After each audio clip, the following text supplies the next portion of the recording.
Good morning, everybody, and welcome to the latest Freight Transport Association Brexit webinar. My name is Alex Veitch. I'm the head of global policy at FTA, and today I'll be updating you on the latest from the government side on their policy towards customs and trade following departure from the European Union. Prior to that, I'll be setting the context of where we are in the negotiations, and then at the end we'll be taking questions from you. So thanks for joining us.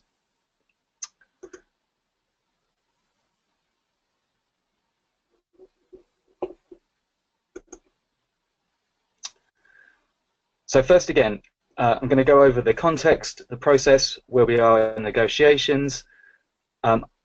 I'm a specialist really in the trade and customs side of this, so I'll be talking in more detail about that, including the very recent white papers that have come out this month, and again then going into Q&A. The next slide is a little bit more about how we do this, how we manage these. For anyone who's new to these webinars, please do keep your microphone or telephone muted.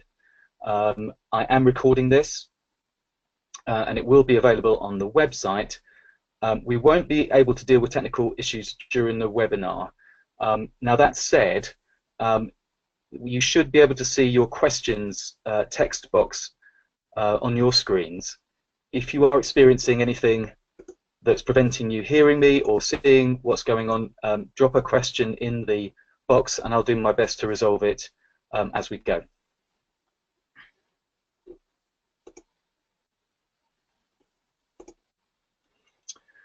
A quick highlight of what we're doing as FTA. We are leading here for logistics on Brexit. We are the largest freight transport association in the UK, and it's fair to say that the decision to leave the EU affects all of our members in slightly different ways depending on their business. We have produced an ABC guide, which I'll very quickly show you in the next slide. For FTA members on the conference call, please do, on the webinar, please do join us. We've got any number of ways to get involved through our membership meetings, through watching out for our e-news, and all these webinars and many other ways. And I'll come back to this right at the end, but please do get involved and tell us how Brexit is affecting you and help us influence on your behalf. Shortly after the referendum in 2016, we produced a Brexit Manifesto that talks about the sort of 10 things that we would like to see the government do to make a success of Brexit, talking about managing relationships with the EU, but also, what could we do to expand our trading horizons globally, and what perhaps regulatory changes could be made on the domestic side to help the logistics market adjust to the new post-Brexit scenario. That is available on our website, and I think does give a good overview of the issues. I mentioned earlier the ABC guide to Brexit. I'm not going to run through this A to Z, but I think the purpose of this is to illustrate the magnitude, if you like, of the changes that Brexit will probably bring to the logistics sector. It covers everything from warehouse staff who are EU nationals. Similarly, European Union nationals who are HGV drivers. There's already quite a shortage of drivers. How we're going to manage that? There's all the issues around Ireland, devolved solutions in Scotland, trade deals. You name it. So it's really just to illustrate the fact that the Brexit will have a major impact on our sector and on business in Britain going forward. And the challenge to all of us is how we work together with the government to make the best and hopefully improve our economic performance as a result of Brexit. So, where are we in the Brexit process? For those of you that have been on these webinars before, this is a simplified version of the process. We are now in the 2-year period within which the exit arrangements will be agreed.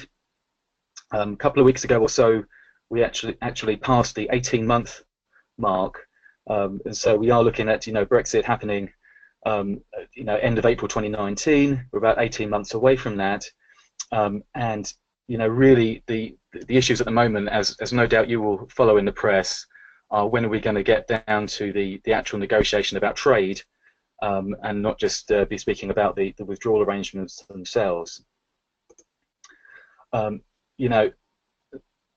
We have no particular insight into this at the very highest levels, other than what we see in the press.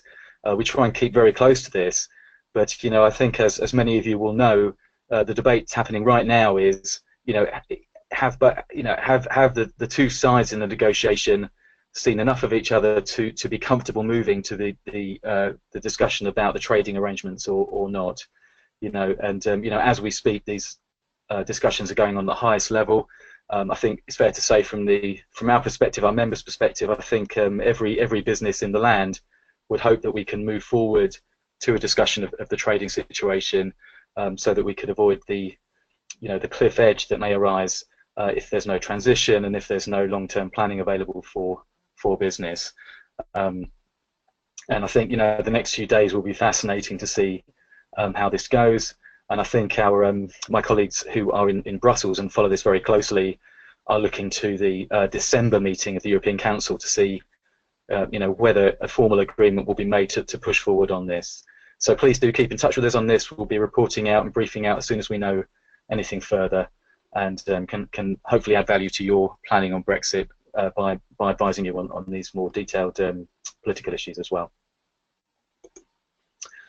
So sort of moving on to the main content of this webinar, Trade with the EU after Brexit. I've got a few slides just to kind of set the scene and really understand why we're taking this so seriously at FTA and why so many of our members are contacting us about this. If you're following the Brexit debate, you'll no doubt have seen a number of sort of models for a future trading relationship. They range here, as it shows here, from being a full EU member to these arrangements which have been negotiated with different countries over the years, from European Economic Area, which has a kind of combination of access to market and some of the responsibilities that go with that, such as free movement of people. The Turkey example of customs union, it's a partial customs union. It allows fairly frictionless trade in some sectors, but there's also the need to make customs declarations. I think it's fair to say the British government is looking for a new approach, different solution. Some kind of free trade agreement is certainly something that we'd like to see as FTA. Zero tariffs, frictionless border controls. Moving things to relatively close to where they are today, if that's possible, with all the different political red lines that go into this. I think the option remaining, if there is no agreement made, is that the UK trades as a third country, which is sort of EU jargon for any country that isn't in the EU, and has to conform to the WTO trading arrangements that entails. And I'm just going to speak a little bit more about that in the next slide. The chief thing that we look at FTA really is around the cross-border trade facilitation sort of paperwork issues, if you like. What's known in this kind of trade as non-tariff barriers. So things that slow the flow of goods down. And if you are a third country trader taking goods into the EU, there are a number of things that you have to do to demonstrate that your product meets the required standard, is declared in the correct way for customs, corresponds to any particular quotas that might be in place for that product, and you have to sort of show evidence that you meet all of those requirements. So we're talking about certificates, certificates of rules of origin, and so on, that can impose a reasonably high burden on the trader to make that work. These things can really only be dealt with in the long term through a trade deal, although there are some of these issues that could potentially be dealt with more quickly than a full free trade deal if there's willingness on sides to negotiate that, and we'll come on to that. You know, and why does this matter? You know, I mean, we do trade perfectly well and relatively frictionlessly with the rest of the world at the moment. The big challenge about Brexit specifically, in our view, really relates to the way in which goods are carried across to Europe, particularly across the busiest channel ports. I'm looking here at Dover and Calais. You know, the frequency and throughput of HGVs through the Dover-Calais route is so high that even small delays in crossing the border can cause long tailbacks, queues, delays, and cost to business and consumers. And you know, there's real evidence of this. There's the really disruptive one was the French ferry strikes back in 2015, with a huge amount of queuing traffic. You know, I remember going down on the Eurostar one day and just zooming past lines and lines of HGVs, nose to tail for miles. It's an incredible sight. And then in 2016, there was a shorter delay caused by simply a shortage of staff on the French border side, and that led to delays of 10 hours alone.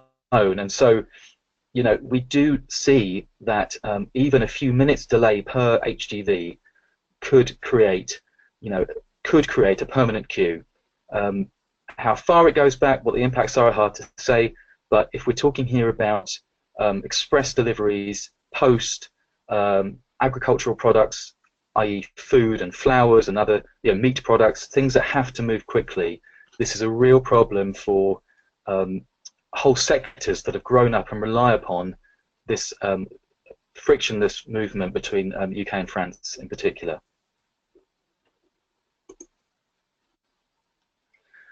Okay, so hopefully that sets the scene and explains why we are so engaged in this as FTA. And the next section is going to brief you all on, you know, where the government are coming from on this and what the FTA members' view is in response to that so far. So, again, those of you who've been on these webinars before will have seen this already, but you know, back in January, this really sets the boundaries for the discussion. There was a landmark speech by the Prime Minister at Lancaster House, where the position was clarified that we will seek a new free trade agreement to preserve frictionless trade. You know, however, we will be leaving the EU single market and the customs union. Now, since then, you know, there's been a general election. I think it's fair to say there's a slightly different dynamic in government now in terms of what views it may be able to push through. I don't want to get into politics, but you know, you can see now the issues around the introduction of the Great Repeal Act and so on and so forth. I think the relevant point for this webinar is that has allowed space, I think, for the business community to voice its concerns and be listened to even more than before.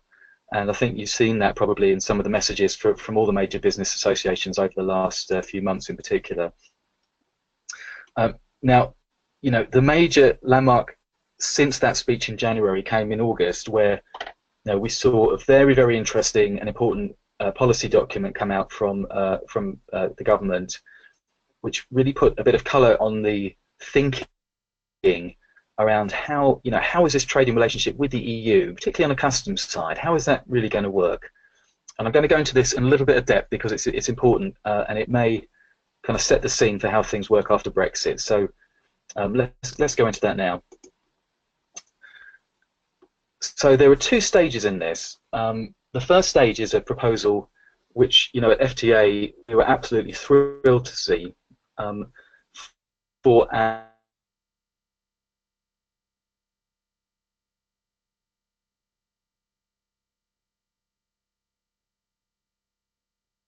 customs union as the UK.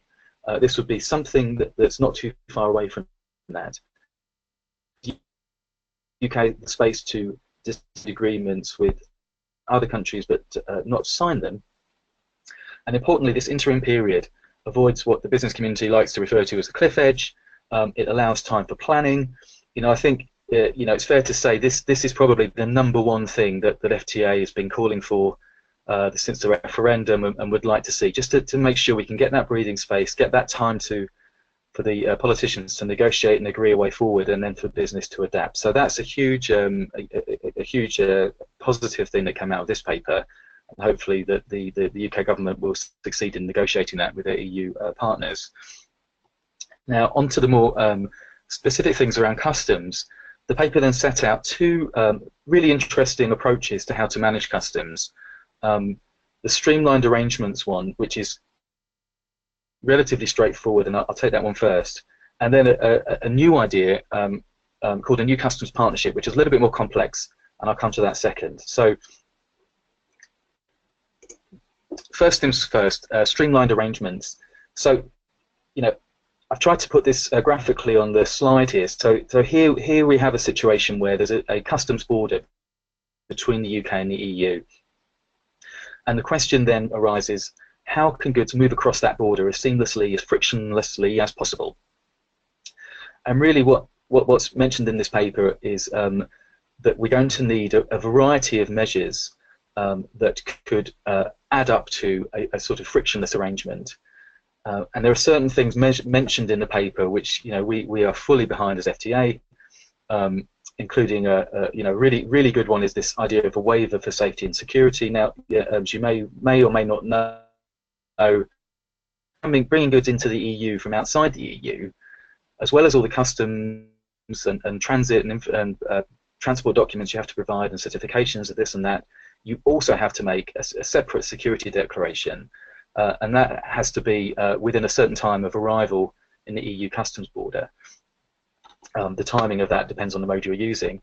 Now, if the UK were able to obtain a waiver for that, that would remove quite an onerous requirement on business for some paperwork there. So that's a really important one, and a good example of what could potentially or hopefully be achieved. Another really important one is membership of the Common Transit Convention. This is moving goods seamlessly across non-EU countries if the start or end point is in the EU. This could be very, very useful for Irish traders using UK as a land bridge. And there are certain other ideas which I won't go into too much here, but ideas around trusted traders, achieving more facilitated border crossing through a scheme called AEO, or Authorised Economic Operators, which I've actually presented on before in a previous webinar, and that's available on our website as well. And then one other thing that we liked in this paper, part of the paper, is that it also then goes into some of the things the UK could implement domestically, including looking at how to make the customs arrangements, the customs regulations more user-friendly, and a commitment to really work with business to find additional measures to achieve a frictionless border.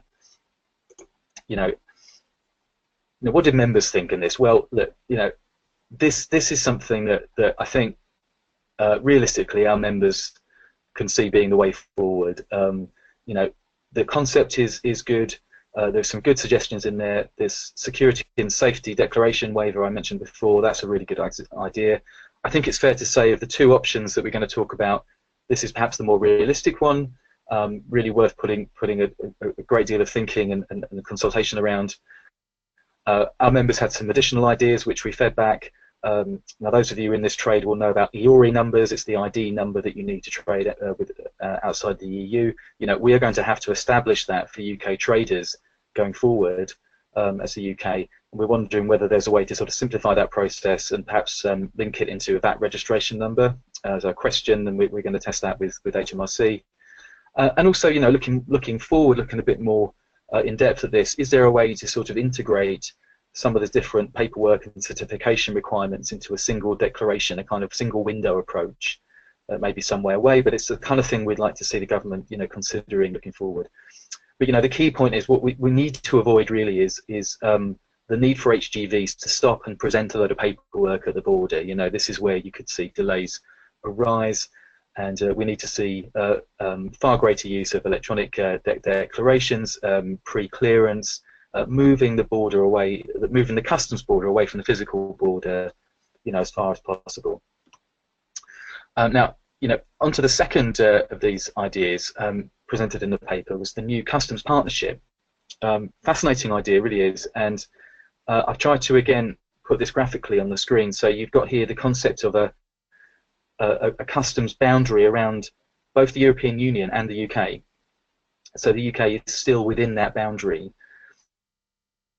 and goods which enter the UK pay and then sold in the UK customs duties, but goods entering the UK which are then.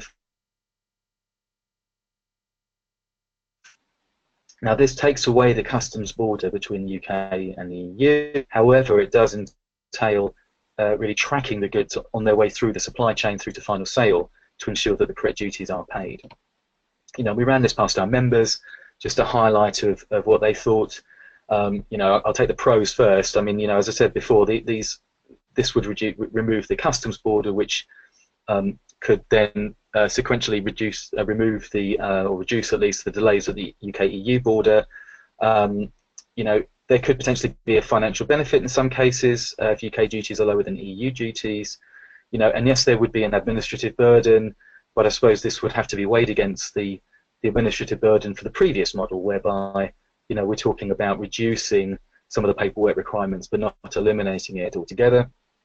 Now the cons, I have to admit, there were sort of more cons than pros when we talked to the members. This is a complicated scheme. I think that the paper itself admits, this is kind of an untested new idea. It would, we think, require quite a large resource on the government side.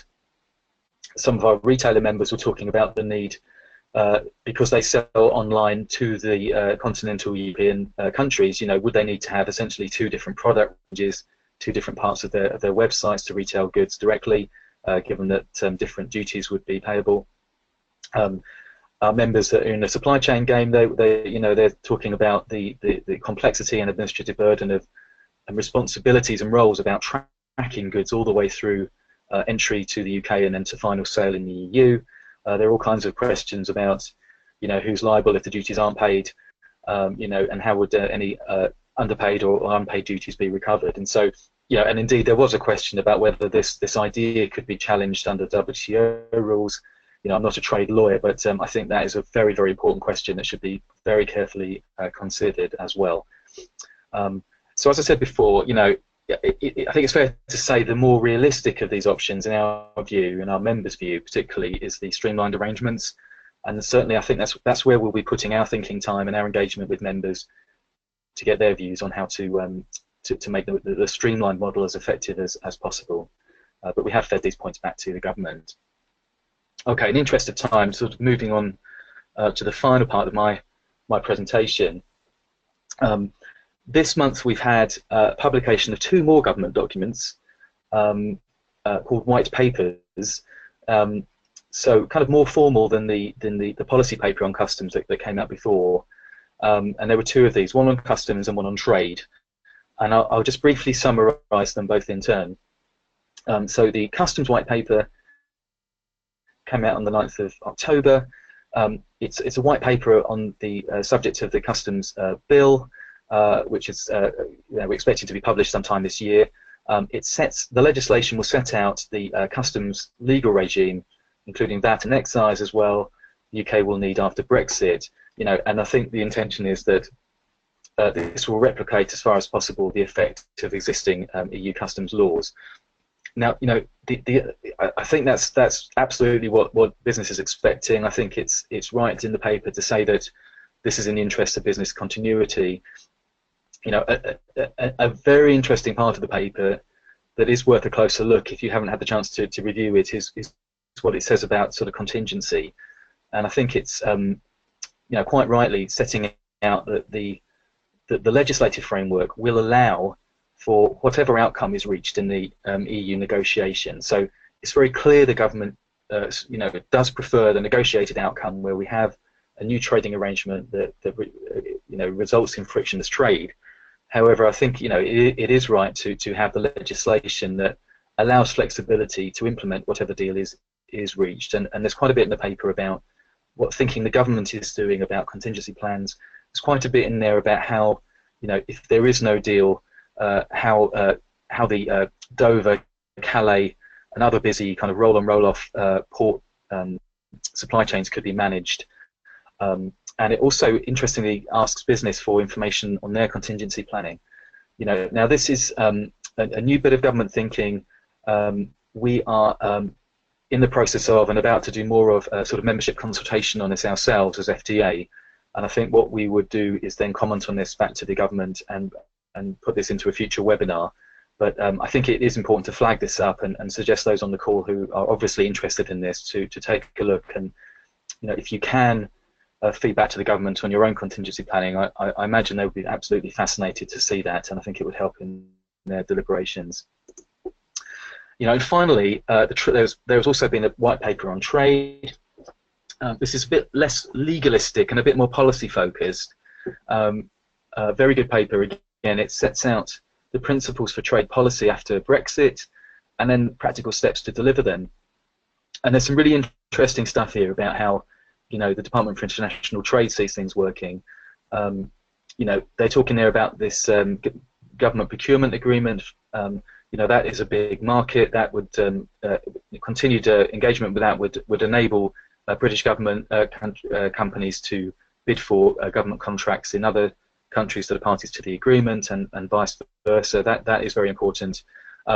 Something else that we flagged up as FTA and with our global network that's really, really important is preferential access for to UK markets for developing economies. And I'm glad to say the government has already made a firm commitment to introducing a new preferential tariff rate for developing countries, and also implementing the anything but arms scheme for zero tariffs to the least developed countries. And that's something that we push for very much and have strongly supported. So congratulations to the government for that one.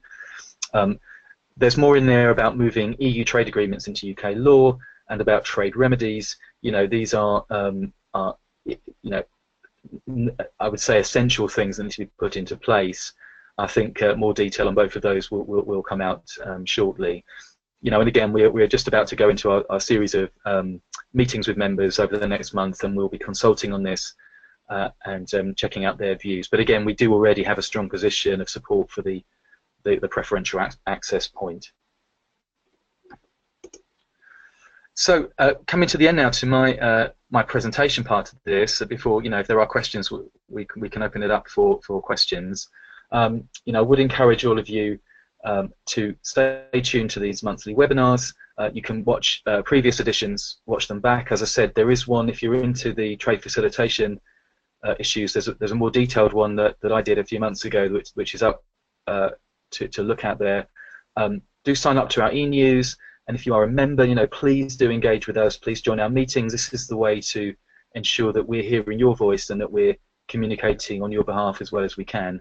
And do please, in addition to talking to us, please do talk to the government. I flagged up in the white papers, particularly on the customs side, the government is very, very keen to hear from business now about contingency planning, and that's a message we're taking out to all of our regional councils and national council groups over the next month, is to highlight that and encourage our members to please do feedback information to government directly on that, or indeed via us if that would be easier for you.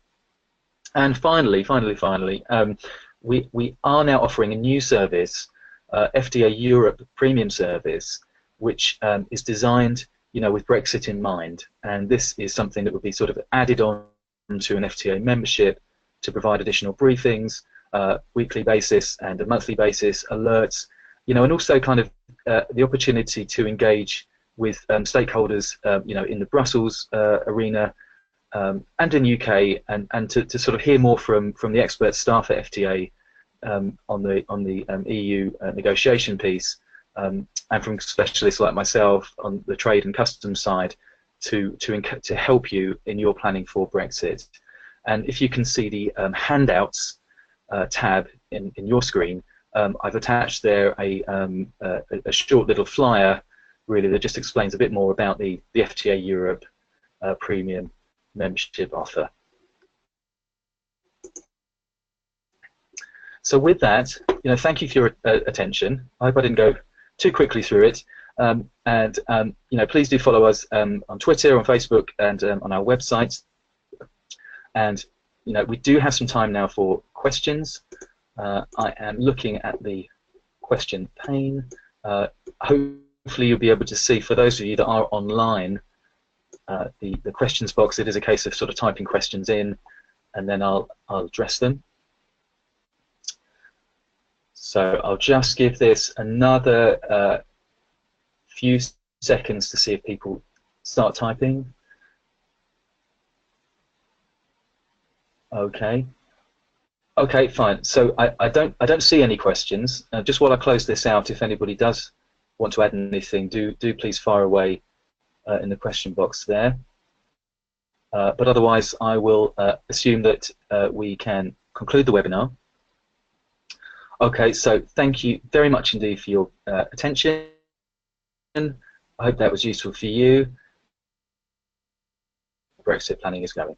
So thank you very much indeed, and again, thank you.